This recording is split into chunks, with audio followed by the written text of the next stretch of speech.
मैं दिनेश प्रताप सिंह, प्रदेश उपाध्यक्ष, मंडल प्रभारी प्रयागराज, उत्तर प्रदेश।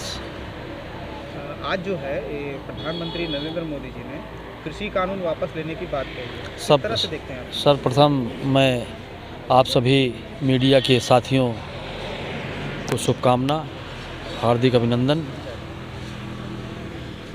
जो सरकार ने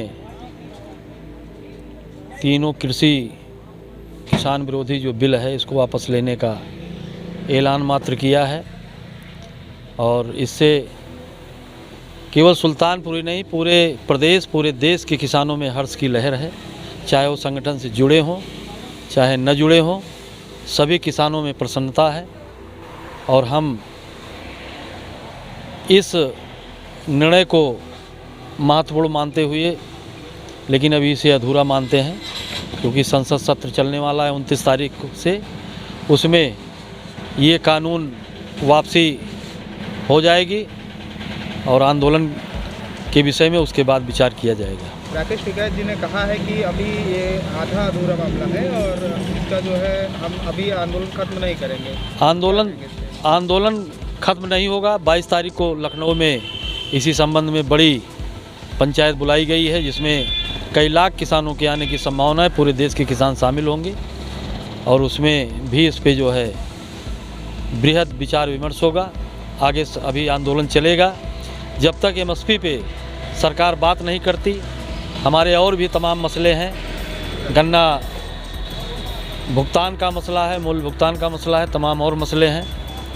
तो उस पर सोशल मीडिया पर इसमें आज सुबह से ही ट्रेंड चल रहा है कि ये 2022 के चुनाव के लेकर के सरकार पीछे कदम हटाइए। क्या इस पर आप क्या कहना चाहेंगे? अब ये सरकार की अपनी सोच है। सरकार चुनाव में जा रही है, पार्टियां चुनाव में जा रहे हैं, राजनीतिक एजेंडे हैं उनके, वो उसको तय करते हैं।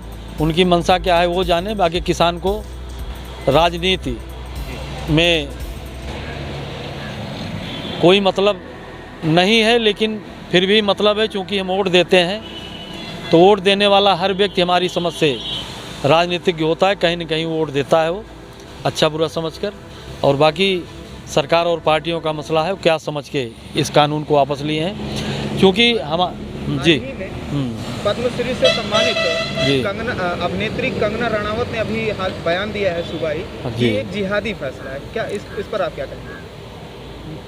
न हम जिहादी हैं, न हम आंदोलनजीवी हैं, न आतंकवादी हैं। देश में 70 से 80% संख्या किसानों की है। ऐसी अभिनेत्रियां या अभिनेता हमारे दर्द को क्या समझेंगे? वो इनके समझने की चीज़ नहीं। उनका जो क्षेत्र है उसी में काम करें, उसी में गौरव हासिल करें, उसी में पद प्रतिष्ठा हासिल करें। बाकी इस क्षेत्र में उनको कोई अनुभव है नहीं। अभी हाल में ही कंगना रनावत ने एक और बयान दिया था कि आज़ादी 2014 के बाद मिली। क्या कहेंगे इस पर? उनकी नासमझी है।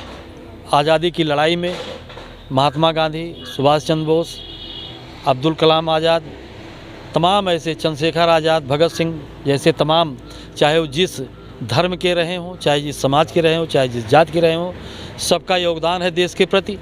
और ऐसे लोग जो ये बयानबाजी कर रहे हैं, ये किसी के द्वारा प्रायोजित है, उनके मुंह में ज़बान डाली जा रही। बाकी ऐसा कुछ है नहीं। ये हमारे देश के पुरोधा जिन्होंने अपने परिवार को नहीं समझा, देश की बात को समझा, स्वतंत्रता आंदोलन में अपना सब कुछ समर्पित कर दिया, उनके लिए हमारा नमन है, वंदन है, अभिनंदन है, सब कुछ है। हम ऐसे लोगों की बात को क्या करना रनावत उनको मैंने कह दिया, उनकी नासमझी है। वो देश की बात को समझ ही नहीं सकती हैं। वो उनके मुंह में कोई ज़बान डाल रहा है, ऐसा बाकी कुछ है नहीं। महात्मा गांधी जो मतलब उनका योगदान है पूरा देश जानता है, उस विषय में बताने की भी कोई आवश्यकता नहीं। क्या लगता है चुनाव आने के समय ही ये ऐसा कानून, कृषि कानून बिल हो सकता है? हो सकता है ऐसा भी दिए हों आप लोगों? नहीं, लालीपाप से आने वाले नहीं हैं। हमारे नेता ने स्पष्ट कह दिया है, बिल वापसी घर वापसी। बिल वापस होगा, हम घर वापस जाएंगे। और हमें तो बहुत नामों से नवाजा गया।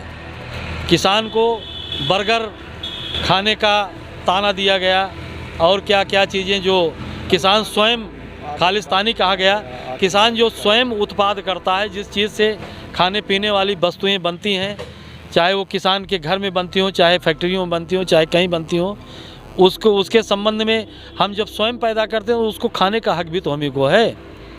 तो हम तो पूरे देश को खिलाते हैं, हमको कहे तरह तरह से हमको नवाजा गया, इससे हमको कोई फ़र्क पड़ने वाला नहीं है, ना आंदोलन हमारा इससे प्रभावित होगा।